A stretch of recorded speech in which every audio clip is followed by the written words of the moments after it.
God, take away everything I think I know about this book, about this process, and about you, God, so that I can have an experience with you. So, it says, we who have traveled this dubious path, dubious means uncertain, beg you to lay aside prejudice even against organized religion. And we're going to highlight that. And the dubious path they're talking about is this path of basically thinking that the world ends and begins with ourselves, right? So we're saying, okay, cool. If you can, try to lay aside prejudice even against organized religion. Now, some of you are going to find that really difficult, and it might be something that happens over time as you sort of embark in this process. So if you're unwilling to do that right now, it's cool. Take your time. Just keep following what's in front of you. It says, we have learned that whatever the human frailties of various faiths may be, those faiths have given purpose and direction to millions. And so this is their reasoning for why to let go of that. They're saying, okay, cool. Humans are humans, okay? Frailties are faults arising from human weakness, right? Now, when you do an inventory, or when I've done an inventory, one of the beautiful things I've learned is that anything that I've ever judged anybody else for, I've done in my own life, right? Or I've exercised at least the same defect, even if it hasn't manifested in the exact same way that I resent somebody else for. So we all have human frailties. That's what it is to be human. That's the human experience, is to live with these frailties. We're trying to have a spiritual experience where we counter these frailties, which are self-centered by nature, through selfless actions. So what they're saying here is, look, have some grace for these people. They're just being people, but try to look at the core message of what the religion is actually about, or what the spiritual path is actually about. And not what you read online, or what someone said on Facebook, or what your friend said to you in the backyard. If you want to know about Islam, read the Quran. If you want to know about Christianity, read the Bible. If you want to know about Judaism, read the Old Testament or the Talmud. If you want to know about Hinduism, and on and on and on, etc. Right? So my experience is that all spiritual practice and all religious practice at its core, the principles behind it come from a place of love and loving others and being of service to others. So that's where I've basically let go of my prejudice towards even organized religion. People are people. I can still see when people are, weirdos, just like I can see when I'm a weirdo. So, but I don't knock people for being religious, nor do I knock religion as a whole. It says, people of faith have a logical idea of what life is about. And we're going to highlight that sentence. Now, this is where a lot of people who consider themselves educated or logical or analytical or, science-y, just think that this is the most ridiculous statement ever. I mean, most people think that people of faith or people of religion are out of their minds, they're believing in something that doesn't exist or whatever. So I want to separate religion and faith for a second here, okay? So it says people of faith have a logical idea of what life is all about.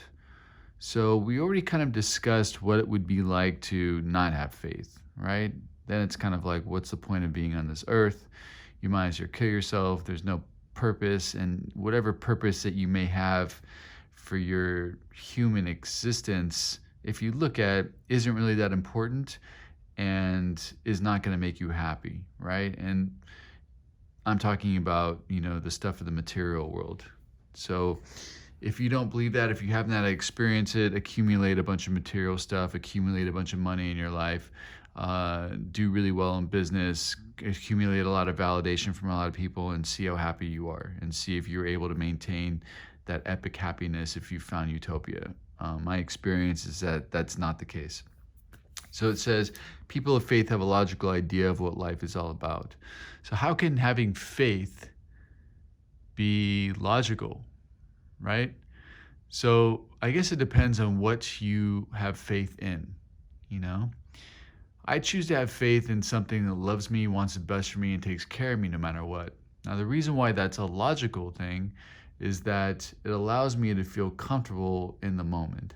It allows me to live present, right? Because I'm not worried about what's happening in the future. I'm not thinking about what's happening in the future. If the thought of the future does come into my mind, it's fleeting. I don't buy into it. I don't subscribe to emotional responses based on things that are happening in the future, because the reality is, and this is the most logical thing, the future does not exist. Okay? It doesn't. Now, anytime I make plans for the future, that in of itself is an act of faith, you know? But the truth is that I can only do what's in front of me. That's logical. And in order to feel safe, I choose to believe or have faith that something is looking out for me no matter what. And I can look at my past experience, and I can look at my personal history and see that I've always been taken care of no matter what. So, and I had very little to do with me taking care of myself. So that's that. It says, actually, we used to have no reasonable conception whatsoever. We used to amuse ourselves by cynically dissecting spiritual beliefs and practices, when we might have observed that many spiritual-minded persons of all races, colors, and creeds were demonstrating a degree of stability and happiness and usefulness, which we should have sought ourselves. And we're going to underline and highlight, demonstrating a degree of stability, happiness, and usefulness, which we should have sought ourselves. So, how does that work? So stability. So stability comes from, okay, cool. If I believe that I am taken care of and loved and looked after no matter what, and I don't have to worry about stuff, then I don't need to react out of fear in my present. Okay, so that creates stability. It also gives me more freedom to do whatever I want to do in the present, because, you know, I'm not worried about what's going to happen in the future. Happiness. I feel content. I feel taken care of. The moment is usually really perfect. There's usually not much going on for me personally in each moment. And when stuff does happen in the moment, I'm just focused on finding the solution and taking care of it, and then it ends, and then here I am again. You know, so there's not much time to really think or get crazy or blah, blah, blah. And in terms of usefulness, my happiness and my connection to this thing that takes care of me, not its connection to me, but my connection to it, is contingent upon me blessing as many people as I possibly can as they present themselves to me in each moment. And that's useful. Okay, so I know I have a purpose on this earth. I'm no longer lost, bumbling around this earth, trying to figure out what I need to do. My purpose has nothing to do with my job. So whether my job is doing amazing and I'm raking in a bunch of money, or my job is not doing amazing and things are getting canceled all the time, it doesn't matter, because I know that that's not my job. Okay, that's not my divine purpose on this earth. So I'm not attached to that, you know? So I just focus on helping others, and I believe that because of that, that I'm going to be taken care of, which is actually perfect for this time right now, because, you know, as a DJ in nightlife, for me right now, there's a lot of jobs that are canceling, you know, or salaries getting cut, or whatever is happening, and there's a lot of uncertainty, right? But what I'm doing is this. I'm taking people through the book. I'm putting up these videos. I'm showing up for every single person that comes in my life, every phone call of everyone who's worried, every moment I'm looking for, and it's very easy to find because a lot of people are panicking right now. I'm looking for opportunities to be of service, you know, and I believe that if I just continue to do that, I will be taken care of. And I am, you know, I am taken care of no matter what. I truly believe that. I've never, you know, someone said to me a long time ago, I think it was when I was, you know, 30, 31 years old, you know, he said, God didn't carry you to 31 years of age just to drop you on your ass now, you know, and that's kind of like how I'm looking at it. You know, I'm 42 now, and it's like I've come so far and I've been through so much. This is not the end of the world as I know it. So It says, instead, we look at the human defects of these people and sometimes use their shortcomings as a basis of wholesale condemnation. Condemnation is judgment, is worthlessness, or unfit, or even evil. And that's true. I mean, I definitely looked at some characteristics of some humans involved in religion or calling themselves godly, and based on those humans and those stories about those humans, I basically said, religion is effed and it's a waste of time and the whole thing is garbage, right? It says, we talked of intolerance while we were intolerant ourselves. So again, just pointing out, we're hypocrites. And in that hypocrisy, we are, basically hating and judging people for being what we are ourselves. It says, we miss the reality and the beauty of the forest because we were diverted by the ugliness of some of its trees. And we're going to highlight that sentence.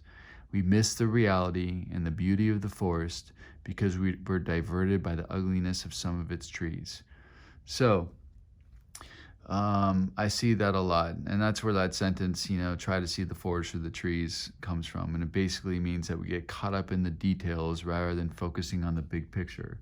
Even with 12-step programs as a whole, especially as we're reading the book and we're looking at the actual founding principles that the 12-step programs are based on, it's really based on love, it's based on kindness, it's based on inclusiveness and unity, it's based on service, it's based on all these things that are awesome, right? But, sometimes you have people in meetings that shame people. Sometimes you have sexual predators at meetings. Sometimes you have all kinds of different things that are human frailties, right? Things that people do. And it's easy to say, oh, well, that 12-step program is garbage, or it's dangerous because of blah, blah, blah, when, people don't really even understand what it's about because they just hear the stories of the humans that are doing human things, and humans are humans everywhere. So you're going to have some defects of character. You're going to have frailties where every human is. So that's another reason why it was important for me to do this YouTube channel, because I really wanted to get down to the purest message of the 12-step program so that people really understood what it was about and kind of dispel some of the rumors or even some of the stuff that we hear about in the fellowship at meetings that just aren't true or not the basis of what 12-step is about. So it says, we never gave the spiritual side of life a fair hearing, and typically that's because we were sitting back and judging the people that were involved with it. It says, in our personal stories, you will find a wide variation in the way each teller approaches and conceives of the power which is greater than themselves. So, it's basically promising you that you're going to be able to conceive and approach a power greater than yourself, because that's what the personal stories share. That's what this book is about. It says, whether we agree with a particular approach or conception seems to make a little difference. Experience has taught us that these are matters from which, for our purpose, we need not be worried. So how you come about this or whatever you decide to conceive, it is totally up to you. No one is pressuring you, and if they are, that's not what this program is about. You figure out your own thing. Again, what I keep saying is that I just hope that you pick something that works, and that comes from my personal experience of picking something that doesn't work for so long in sobriety, and just kind of feeling alone when I did act out in defect, or feeling ashamed, or feeling judged because I picked up the wrong kind of higher power. But the beautiful thing about this program is that if that higher power doesn't work, you can put it down. This is really something that you get to develop from your complete own conception. That's it. No one can tell you any different. All right? It says, there are questions for each individual to settle himself. On one proposition, however, these men and women are strikingly agreed. All right? And this is what everyone agrees on. Every one of them has gained access to and believes in a power greater than himself. And we're going to highlight that. Every one of them has gained access to and believes in a power greater than himself. So, every single person who's followed this path has gained access to, right? So that means that When we were powerless, we're no longer powerless because we gained access to power. It's not our personal willpower, it's God's willpower, or whatever higher power wills power, creator wills power, whatever you want to call it, and believes in that, right? Now, I've sat with atheists before who are self-proclaimed atheists in 12-step meetings, and I've investigated and asked them, like, okay, cool, so where does this leave you? And I remember one of the answers I got one time was, well, I believe in integrity. That's what they told me. Another one was, I believe in principles. So they didn't want to call it God. Totally understand, because it doesn't matter. It says they are questions for each individual to settle for himself, right? They didn't want to call it higher power. They didn't want to call it spirit of the universe. They didn't want to call it any of that stuff. So who cares? But there was something, right? There was something that they were leaning on that was greater than themselves, or I'll put it outside of themselves, and that's what they believed in, and that's what they gained access to, and that's all that matters. Okay, so call it whatever you want. It doesn't matter. It's still a power. It says this power has in each case accomplished the miraculous, the humanly impossible. So principles have accomplished the miraculous. Integrity and trying to live a life of integrity has accomplished the miraculous. For me, God or higher power or spirit of the universe or creator has definitely accomplished the miraculous for me in my life, the humanly impossible. And how I know that is that, I definitely wanted to stop certain behaviors. I wanted to stop drinking and using, and I couldn't, right? So something relieved me of that. And it wasn't me. There were people in my life who definitely wanted me to stop. And, with all their power, they tried to do whatever they could to save me. And that didn't work either. So something bigger than me definitely lifted this stuff, and it happened when it happened. It says, as a celebrated American statesman put it, let's look at the record. And that celebrated American statesman was Alfred E. Smith, and he was the governor of New York State. I don't know much more about him after that, but that's just some little trivia. It says, here are thousands of men and women, worldly indeed. They flatly declare that since they have come to believe in a power greater than themselves, and we're going to underline power greater than themselves, to take a certain attitude towards that power, and to do certain simple things, there have been a revolutionary change in their way of living and thinking. And we're going to highlight this.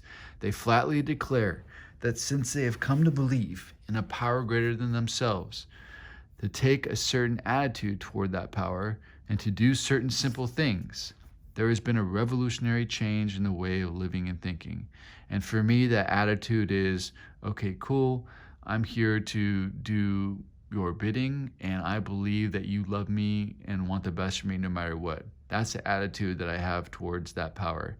The simple things that I do is what I believe is God's will, and what has been outlined in this book is God's will, which is to serve as many people, to bless as many people in as many situations as I possibly can, and just allow life to happen. Understand that that is my main purpose. That is my main focus. That doesn't mean that I don't show up to DJ or I just expect money to just fly into my mouth, my wallet. Anyway, that I don't show up for my responsibilities in life, but it means that my main focus in life and what comes first is me being a blessing, and it definitely has changed the way I live. I'm not living as selfishly these days. I'm thinking about others first these days. That's become an instinct. Problems aren't really problems these days because the solution is always, okay, cool, how can I better be of service to this moment? Life is easy. I'm living in a lot of faith right now. I'm just doing what's in front of me, especially with what's going on in the world right now. It's really helped, because I'm just focusing on literally what is in front of me. That's it. I'm not worried about the future. I'm not thinking about it because I know that it's taken care of, and that's allowing me to not panic in the moment. There's definitely some things that I avoid, like social media stuff right now, because a lot of people are getting, really panicky, and it's totally understandable, and that's a reality. But For me, I'm constructing my own. That means, just taking care of my mental as well as my physical. It says, in the face of collapse and despair, in the face of total failure of the human resources, they found that a new power, peace, and happiness and sense of direction flowed into them. What a beautiful promise that is. Let's read that shit again. In the face of collapse and despair, so shit was hitting the fan. In the face of total failure, wanting to stop but can't, or just whatever's going on in this world, and of their human resources, we found that a new power, peace, happiness, and sense of direction flowed into them. Power, peace, happiness, and a sense of direction. I got all that shit from this book. It says this happened soon after they wholeheartedly met a few simple requirements. And we're going to highlight met a few simple requirements, right? Those requirements were just me taking people through this book. That's it. I would meet with I remember I met with my sponsor, my very first meeting with him. He took me through 3 pages, and immediately I found people to take through those 3 pages. And I found more people, right? And then I meet with my sponsor again a few days later, and then I'd find more people, and by the time I finished my first month with working with my sponsor going through the book, I went from working with 4 people to 13 people, and it's because I was just doing this. I was just making this my everything, because honestly, this was my last ditch effort to feel good in my own skin and to experience sobriety as I heard it could be experienced, which I had not at that time yet. It says, once confused and baffled by the seemingly futility or uselessness of existence, they showed the underlying reasons why they were making a heavy going life. Leaving aside the drink question, they will tell why living was so unsatisfactory. And we're going to highlight living was so unsatisfactory. Can you relate to that? I know for me, before I ever picked up a drink, and probably one of the reasons why I picked up a drink in the first place is because I was miserable. Life was unsatisfactory for me. I remember being a little child and just being like, what am I doing on this earth? Why? What is happening? I don't understand people. I don't understand why these things are important to these people. I don't understand why I'm not cool. I don't understand why these people don't like me. I just didn't understand anything, and I was begging God to just remove me from this earth, It says they show how the change came over them when many hundreds of people were able to say that the consciousness of the presence of God is today the most important fact of their lives. They present a powerful reason why one should have faith, and that is everything, right? The consciousness of the presence of God. So me knowing that something is loving me, wanting the best for me, and taking care of me no matter what is absolutely the most important thing in my life today, without a doubt, because it allows me to feel comfortable in my own skin. It allows me to be peaceful in the moment. It allows me to actually be in the moment, which allows me to be aware of what's happening around me, which allows me to be aware of all the opportunities that present themselves to me and all the miraculous gifts that show up to me in each moment, which allows my life to be an amazing adventure. Right? It's awesome. It says this world of ours has made more material progress in the last century than in all the millenniums which went before. Almost everyone knows the reason. Students of ancient history tell us that the intellect of men in those days was equal to the best of today. So, we're making a lot of progress in the material world today. It's not because we're any smarter than anybody else was back in the day. It says, yet in ancient times, material progress was painfully slow. The spirit of modern scientific inquiry, research, and invention was almost unknown. It says in the realm of the material, men's minds were fettered or restrained by superstition, tradition, and all sorts of fixed ideas. And we're going to highlight this. And this is basically the, beginning of the split from science and religion. Scientists were like, yo, you guys are out of your mind, you're closed-minded, there's so much more we can do, but you're not letting us because you've got all these weird religious superstitions. And religious people are like, yo, you can't do that, it's blasphemy, So it was really slow for a long time in terms of us moving forward in the material world because, religion had a bigger voice, but recently it's changed. Right? So we've made all kinds of different progress in that area. It says some of the contemporaries, and that just means other people around at the time, of Columbus thought a round earth preposterous. Others came near putting Galileo to death for his astronomical heresies. Now, heresies has nothing to do with Satan, even though that's what I thought when I was a kid, the heretic, but it really just means ideas contrary to popular belief. So it says, we asked ourselves this: are not some of us just as biased and unreasonable about the realm of the spirit as were the ancients about the realm of the material? So, cool. Now we've made all this progress materially, but let's look at this world spiritually. Let's look at how comfortable people are in their own skin. Let's look at, all the mental illnesses that have been discovered and come about, and, all the people diagnosed with that shit today. And, I'm not, yeah, I am saying it. A lot of that stuff is just spiritual sickness, it's complete discomfort in one's own skin, and that's been my experience with it. I was diagnosed with ADHD. I was diagnosed with clinical depression.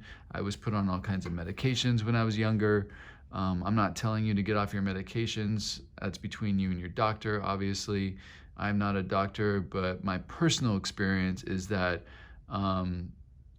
connecting to a power greater myself through this process, I'm functioning today. I'm functioning today, and I'm happy today, and I'm not on any medication. And for me, the medication personally just made me feel like my light was going out. I don't know any other way to describe that, but as an artist, creatively, I just felt like something was missing. So what I'm basically saying is that we've move forward in the material, but the spiritual and the emotional, whatever, has just been, kind of lagging. It says, even in the present century, American newspapers were afraid to print an account of the Wright brothers' first successful flight at Kitty Hawk. Had not all efforts at flight failed before? Did not Professor Langley's flying machine go to the bottom of the Potomac River? Was it not true that the best mathematical minds had proved man could never fly? Had not the people said that God had reserved this privilege to the birds? Only 13 years later, the conquest of air was almost an old story, and airplane travel was in full swing. But in most fields, our generation has witnessed complete liberation of our thinking. Show any longshoreman, it's a guy who works at the shipyard, right? A Sunday supplement's a newspaper, describing a proposal to explore the moon by means of rocket, and he will say, I bet they do it, maybe not so long either. Is not our age characterized by the ease with which we discard old ideas for new, by the complete readiness with which we throw away the theory or gadget which does not work for something that does, right? And think about what you've done. Think about how many different kind of phones you've gone through. Now the smartphones and the stuff that they do. Think about all the ideas that we've heard about, back in the day when smoking was healthy and doctors were smoking in, surgery rooms, and now it's like the end of the world, and, now the thing is about plant-based diet. There's just so many theories that are going around that are constantly evolving and blah, blah, blah. And, you pick up on it, that new Game Changers movie was like blowing everyone away. Everyone wants to be vegan now. There's all kinds of stuff out there, right, that just constantly sways the flow of, people's minds. It says we had to ask ourselves why we shouldn't apply to our human problems the same readiness to change our point of view. Now, these are the reasons why maybe we should open our minds to something spiritual versus, always having our minds open about stuff that's material. It says we were having trouble with personal relationships. Ask yourself, have you had trouble with personal relationships? It says we couldn't control our emotional natures. Ask yourself, are you able to control your emotional nature? It says we were prey to misery and depression. Are you prey to misery and depression? We couldn't make a living. We had a feeling of uselessness. Do you feel that way? We were full of fear. We were unhappy. Does that bother you? We couldn't seem to be of real help to other people. Was not a basic solution of these bedevilments or torments more important than whether we should see newsreels of lunar flight? Of course it was. So we're going to highlight that. From we were having trouble with personal relationships all the way down to of course it was. Now, these are all examples of powerlessness. Powerlessness is what leads to having trouble with personal relationships, not being able to control our emotional natures, being prey to misery and depression, not being able to make a living or feeling useless, being full of fear, being unhappy, not being able to be of real help to others. And the reason why it's powerlessness is that no one's choosing to be miserable, right? No one's choosing to feel depressed or to choose to be useless or choose to not make a living. I mean, if we had power, we would all try to be doing those things, right? So that is all powerlessness, you know? So basically what they're saying is, okay, cool. We are all open-minded already. We already believe in stuff and switch our minds about so many different things in terms of the material world. We accept all kinds of new ideas into our lives. We accept all kinds of new gadgets in our lives. But when it comes to God or power greater than ourselves or higher power or spirit of the universe, that's when all of a sudden we stop, right? So we'll get the new iPhone, but we won't accept a new concept of a higher power. That may work for us. Now, the new iPhone's cool. We'll take cool pictures. Our Instagram account's gonna be fucking amazing. You know, we're gonna be able to edit movies and stuff on it. But is it gonna make me feel good about myself? Is it gonna cure my depression? Is it gonna help me make a better living? It might. Is it gonna make me feel more useful to other human beings? Is it gonna, stifle my fear? Probably not. So let's think about what's actually important. Being able to get more followers on Instagram or to feel completely comfortable in my own skin. And that's kind of stuff that we need to be asking ourselves today, because that's what we're faced with here, right? So it's just about exercising the same muscle in a different area. The muscle that I'm talking about right now is open-mindedness, okay? We're open-minded in some areas and they bring some joy to our life, but stuff that may not be important or that's long-lasting. And, moving that same muscle into a different area, which is going to make us feel good and useful and powerful from within. Seems like a no-brainer. That's the logic there. It says, when we saw others solve their problems by simple reliance upon the spirit of the universe, we had to stop doubting the power of God. Our ideas did not work, but the God idea did. And we're going to highlight that. When we saw others solve their problems by simple reliance upon the spirit of the universe, we had to stop doubting the power of God. Our ideas did not work, but the God idea did. So again, a lot of times for a lot of people, they have to burn themselves out on, exercising and trying to work their own ideas to find out that they don't. And when they don't, that's when most people are open to, looking in another direction, and investigating a new path. And the other path that they're talking about is, the path of the spirit of the universe, right? So we're going to highlight that too. It says the Wright brothers' almost childish faith they could build a machine which would fly was the mainspring of their accomplishment. Without that, nothing could have happened. We agnostics and atheists were sticking to the idea that self-sufficiency would solve our problems.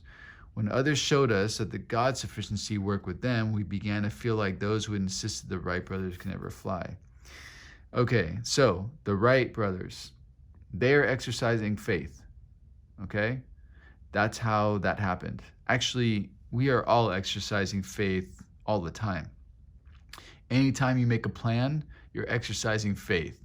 Anytime you go to sleep and you expect to wake up the next morning, you're exercising faith because you're believing in something whether or not you know it's true. You don't know if you're going to wake up. You don't know if you're going to be able to show up to that appointment. None of us have any idea what's going to happen outside of what's actually happening in this moment. We really don't. We can do our best. We can imagine things, and sometimes we're right, and I'm sure we take credit for it, and then all of a sudden think that we're right all the time. But the real truth is that what we have is right now, and that is it. And so when you are agnostic or when you are an atheist and you're saying, okay, cool, that's nonsense. You are basically like those people insisted the rights would never fly. You're basically putting the kibosh on the idea of faith, but you're living in it anyway, whether you like it or not. It says logic is great stuff. We liked it. We still like it. It is not by chance we were given the power to reason, to examine the evidence of our senses and to draw conclusions. That is one of, humans' magnificent attributes. We agnostically inclined would not feel satisfied with a proposal which does not lend itself to reasonable approach and interpretation. I agree. If this was not reasonable, if this did not contain logic, I would not be following this thing. It says, hence, we are at pains to tell why we think our present faith is reasonable, why we think it is more sane and logical to believe than not to believe, why we say our former thinking was soft and mushy when we threw up our hands in doubt and said, we don't know. We're going to circle, we don't know. When we became alcoholics, crushed by self-imposed crisis, we could not postpone or evade. We had to fearlessly face the proposition that either God is everything or else he is nothing. God either is or God isn't. What was our choice to be? And we're going to highlight this. We had to fearlessly face the proposition that either God is everything or God is nothing. God either is or God isn't. What was our choice to be? And next to that, we're going to write jumping off place. Jumping off place. So this is the big cliff right here. This is the leap of faith that at some point we all need to take. Now, you don't have to take that right in this very moment. And if you're not taking people through the book and working the program, it's going to be very difficult for you to take this step. And it's definitely been a process for me. But at some point, I know for me, even I just had to jump.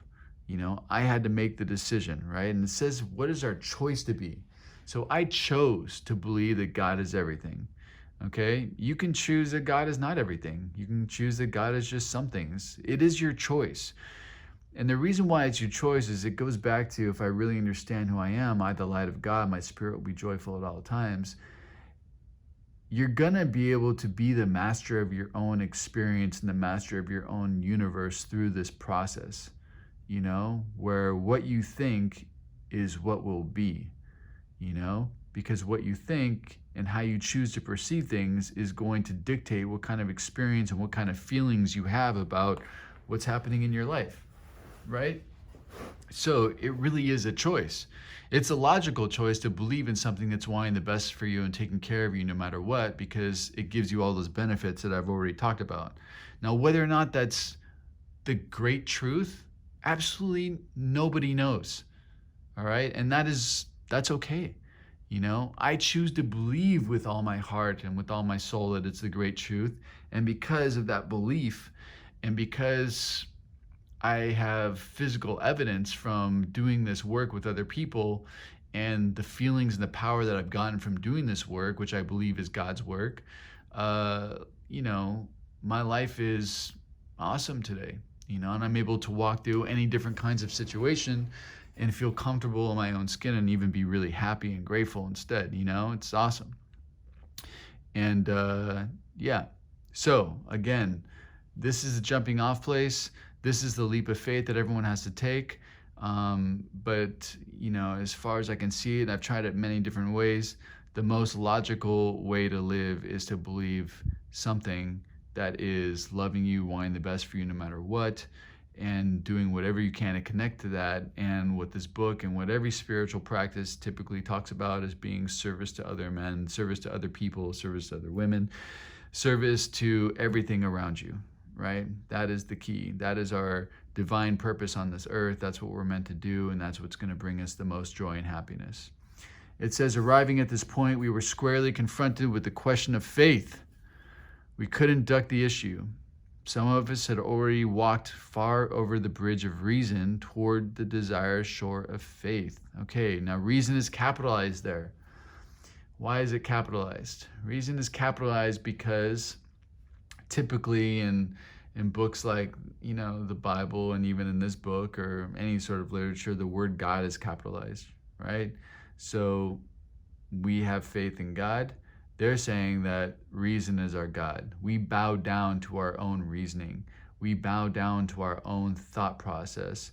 Our thought process dictates the way our life goes, and we put utter faith in our thinking, okay?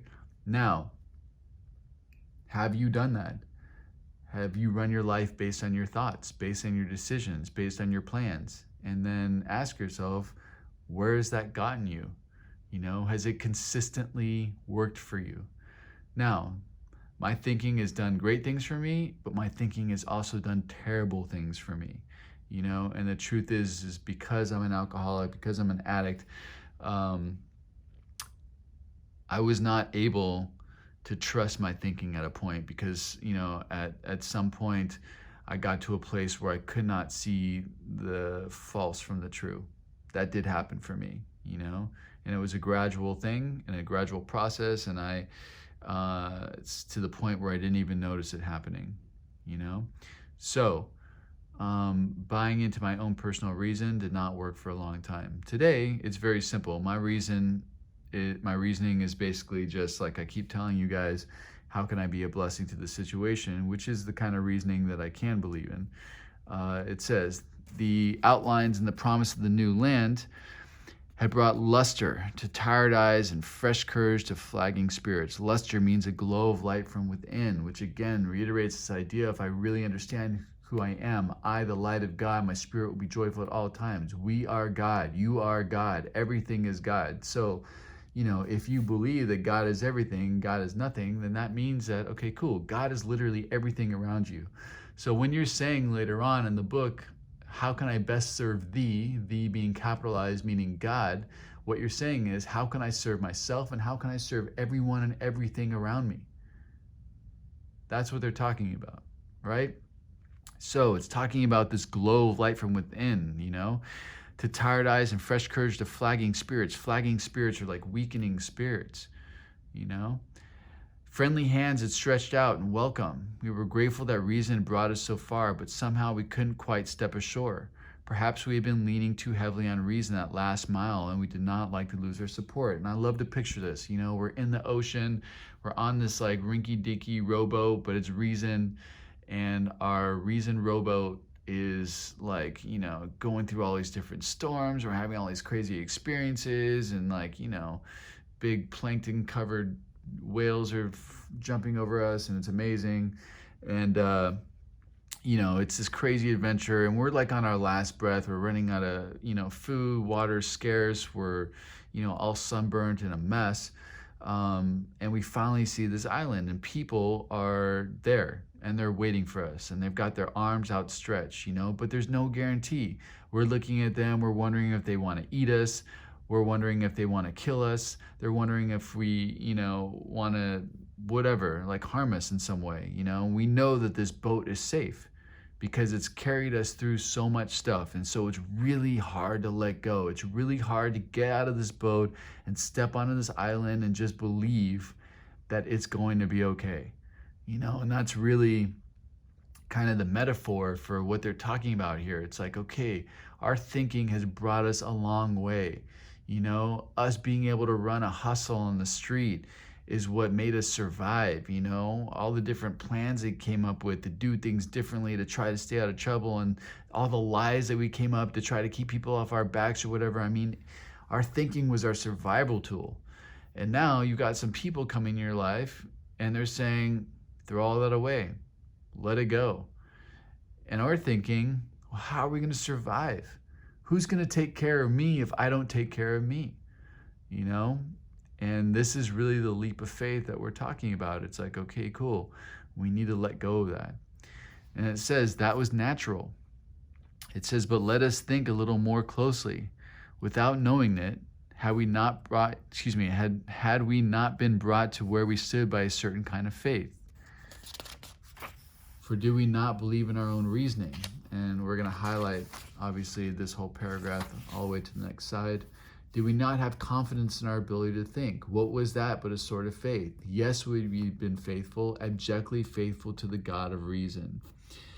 Abjectly means surrendered to a humiliating state of mind or condition, right? So the humiliating state of mind or condition is basically, you know, look, we have been completely faithful to our own reasoning, even when our reasoning brought us to states of humiliation. You know, we continue to believe it. And it's just talking about all the stuff that I talked about before, about basically making your own reasoning and your own thinking your God, and really questioning, has that worked for you? You know, and if it hasn't consistently, or if it stopped working for you at some point, then you have to put the faith into something else. It says, so in one way or another, we discovered that faith had been involved all the time. So for those of you who think that the concept of faith is very difficult, don't worry. You've already exercised it a million times. Like I said, in the most simplest aspects of your life, you are constantly exercising faith all the time. All the time. Like I said, from every single time that you make a plan, to every single time you set a date for something, for every single time you intend to show up for something, for every single time you go to bed, for every single moment that you walk out of that house or wherever you are exercising faith all the time. We found too that we had been worshipers. What a state of mental gooseflesh that used to bring on. We're going to highlight those two sentences. So, the idea of me being a worshiper sucks. I never wanted to believe it because for some reason it feels like a very subservient word, right? But then it says, have we not variously worshiped people, sentiment, things, money, and ourselves? Okay, cool. I was a worshiper, right? I definitely worshiped money. If money was there, I was stoked. If money wasn't there, I was not stoked. So money ruled me, okay? I definitely worshiped relationships. If relationships were there, either I was stoked or I wasn't stoked. But the bottom line is that I definitely had very deep emotional responses to the comings and goings of relationships and even enduring relationships. So I let relationships rule me. I definitely worshiped stuff. I thought that having, certain things in life was what made me who I was and what defined me. I thought that jobs defined me, and if they were gone, then I thought that I was worthless, so those things define me. So I'm worshiping all these things. I'm putting all these things on a pedestal, and if they're there, like, I may be elated, and when they're not there, it feels like the end of the world. It says, and then with a better motive, have we not worshipfully beheld or gazed at the sunset, the sea, or a flower? Who of us had not loved something or somebody? Now, think about a relationship that you've been in. Have you ever gotten out of a relationship and looked back at that relationship and thought, what was I doing there? That absolutely made no sense whatever. But while you were in it, you were in it.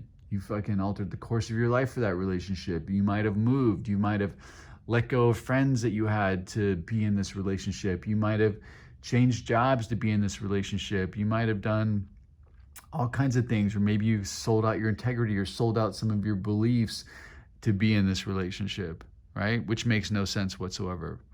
It says, how much do these feelings, these loves, these worships have to do with pure reason? So all that stuff is not reasonable, right? It says, little or nothing, we saw it last. Were not these things the tissue out of which our lives were constructed? So this is what life is all about, is doing stuff that makes no sense. It says, did not these feelings, after all, determine the course of our existence? It was impossible to say we had no capacity for faith or love or worship. In one form or another, we have been living by faith and nothing else. And we're going to highlight this whole paragraph. And in the margin, I want you to write faith. It's a wonderful and beautiful paragraph. And basically, it's saying the stuff that we've been talking about already, where faith is something that we do all the time. It's talking about, how many things in life that we do that make no sense whatsoever, that maybe we don't get to see that until we're looking at it in retrospect. But in retrospect, we make decisions that are not based in reason at all. And we also are looking at, the different things in life that we worship. So the idea of faith, the idea of worship, and the idea of doing things that make no sense whatsoever are already part of our existence. Okay? We already do all that shit. But the book and, other spiritual practices are saying for you to believe in something greater in yourself. And, typically your argument is, oh, I don't want to worship anything, or that doesn't make any sense, or faith, what's that? I can't have faith. I need to, manage, control everything. So it's just sort of dispelling those ideas, saying that, okay, cool, well, you're doing all this shit already anyway, and look at your life. Why don't you just take those things that you're already doing and do it in this capacity so that you can actually have a good, positive, happy, and healthy life? That's all they're suggesting. Take what you're doing already and exercise it in another area, okay? and use the open-mindedness that you have in all other areas of your life and use that to be the gateway to apply it to that other area. That's it. It says, imagine life without faith, where nothing left but pure reason. It would not be life. I don't even know what it would be. But we believed in life, of course we did. We cannot prove life in the sense that you can prove a straight line and the shortest distance between 2 points. Yet, there it was. So life in and of itself makes no sense. We have no idea what's going to happen. We can plan all kinds of plans, but the truth is that who knows? Life is its own flow. It says, could we still say the whole thing was nothing but a mass of electrons created out of nothing, meaning nothing, whirling onto a destiny of nothingness? Of course we couldn't. The electrons themselves seem to be more intelligent than that. At least so the chemist said. Hence we saw that reason isn't everything. Neither is reason, as most of us use it, entirely dependable, though it emanates or comes from our best minds. What about people who prove that man can never fly? Yet, we had been seeing another kind of flight, a spiritual liberation from this world. People who rose above their problems. How many people told you that it would be impossible for you to get sober or for you to get clean? How many times did you think yourself that it would be possible for you to get sober or for you to get clean? How many people have you seen in the rooms where you were just like, that dude's never going to make it or she's never going to get this? You know, and they do, and they get lives, and they grow, and they excel. I mean, it's really a miracle. It says, they said that God made these things possible, and we only smiled. We had seen spiritual release, but like to tell ourselves it wasn't true. Of course, because we don't want to believe. It says, actually, we were fooling ourselves. For deep down in every man, woman, child, and being, any kind of being, is the fundamental idea of God. Okay? Deep down in every man, woman, and child is the fundamental idea of God. And we're going to highlight that sentence. So again, they're touching on this thing about God being within you. Okay? And where you need to find and connect to God is within yourself. You know? So that's another motivation to do this inventory, because the more that you know about yourself, the more that you understand God. And it sort of allows you to clear away the stuff so you can really live God's will, which is just, again, you being of service to as many people in as many situations and to God, because that is everybody and everything around you, as you possibly can. It says that this idea of God being within you, it could be obscured, right, or hidden by calamity, it's tragedy, by pomp, arrogance, or by worship of other things, but in some form or another, it is there. So we may not be in touch with the idea that God is within us, and the thing that may keep us from being in touch with that is tragedies, like things happening in our life. That tests our faith. That means that it keeps us in touch with our powerlessness, and we don't think that we can, handle things. It could be from arrogance, pomp, right? I think I'm better than this. I'm doing this all on my own. I'm taking the credit for everything that's happening in my life. There's nothing greater than that. Or worship of other things, where you're basically pedestaling everything in your life except for your relationship with this higher power, yourself. And you're not basically living a life of stability because of that. It says, for faith and power greater in ourselves, and miraculous demonstrations of that power in human lives are facts as old as man himself. We finally saw that faith in some kind of God was a part of our makeup, just as much as the feelings we have for a friend. I like that, because for me, my God is my buddy. Sometimes we had to search fearlessly, but God was there. God was as much a fact as I was.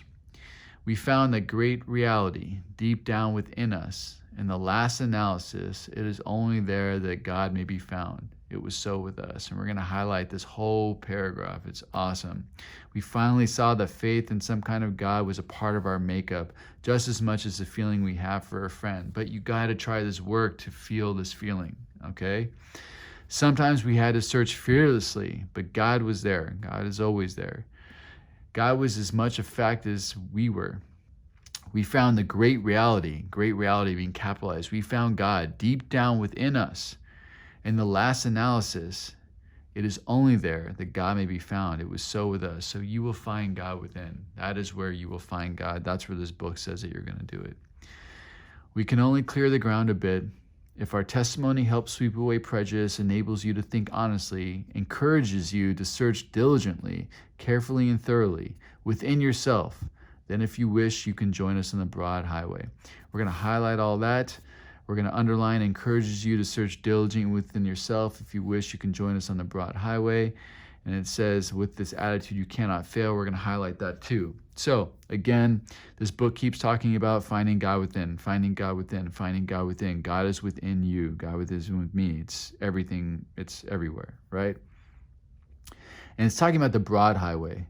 Now I know Bill talks about the road narrowing in steps 6 and 7 and the 12 and 12, and that's a different story.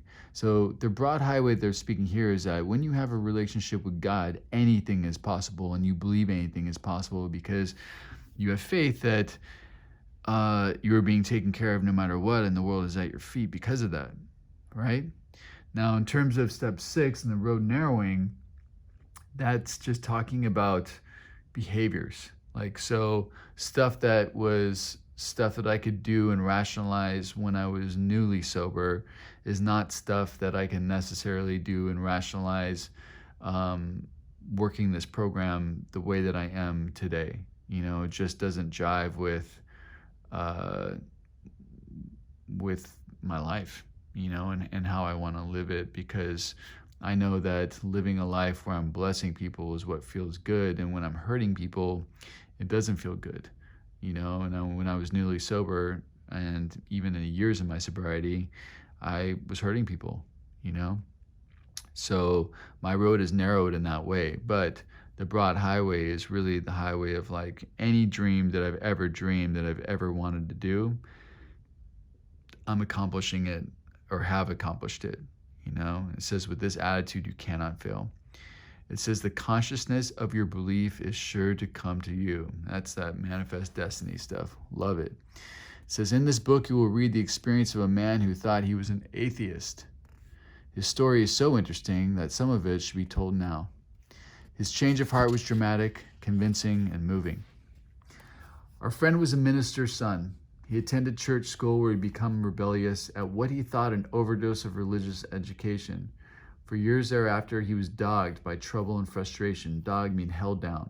So we're going to highlight what he thought was an overdose of religious education. For years thereafter, he was dogged by trouble and frustration. So if any of you are not fans of this higher power thing because you were, you know, just over inundated with religious stuff growing up, I get it. And so do the people in the book. It says business failure, insanity, fatal illness, suicide, these calamities in his immediate family embittered him, depressed him. So if you've had experiences where people in your family suffered a lot, that could also be something to test your faith or make you not want to believe in a power greater than yourself.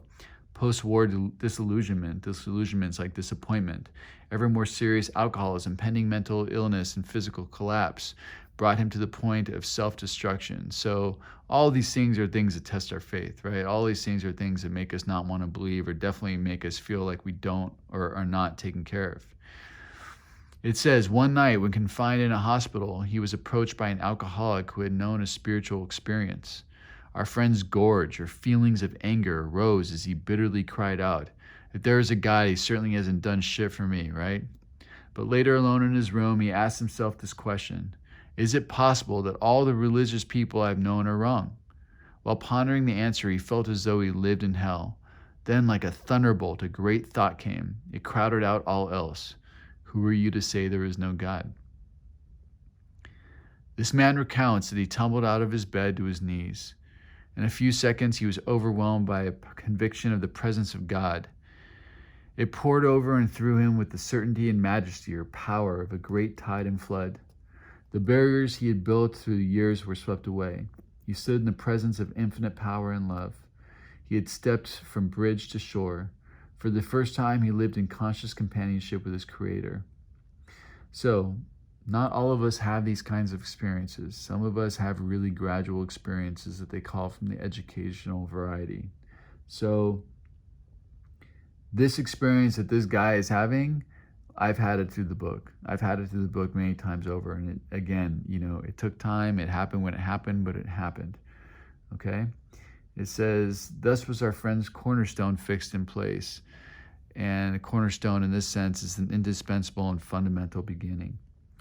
No later vicissitude or difficulty or hardship had shaken it. His alcoholic problem was taken away. That very night, years ago, it disappeared. Save for a few brief moments of temptation, the thought of drink has never returned. And at such times, a great revulsion or disgust has risen up in him. Seemingly, he could not even drink, even if he would. God had restored his sanity. What is this but a miracle of healing? Yet its elements are simple. Circumstances made him willing to believe. Underline that. So maybe for you, it's going to be circumstances that make you willing to believe. Maybe it's after you exhaust all your efforts in trying to exert your own personal power that you'll believe that there's a power greater than you that's going to help you. It says he humbly offered himself to his maker than he knew. You're going to underline and highlight that. But you don't have to hit a crazy bottom. If you do this work and if you pass this on, you will believe, because you'll walk away from your experiences with other people, passing this on, doing this work, solidifying that service to other people and other situations is what fills you up and makes you feel good, and it gives you access to a power. I promise you that will happen for you. So you don't have to exercise your power to a state of humiliation. You can just follow direction and do what this book is telling you to do, and it will happen too. It says, even so has God restored us all to our right minds. That's important. Even so has God restored us all to our right minds.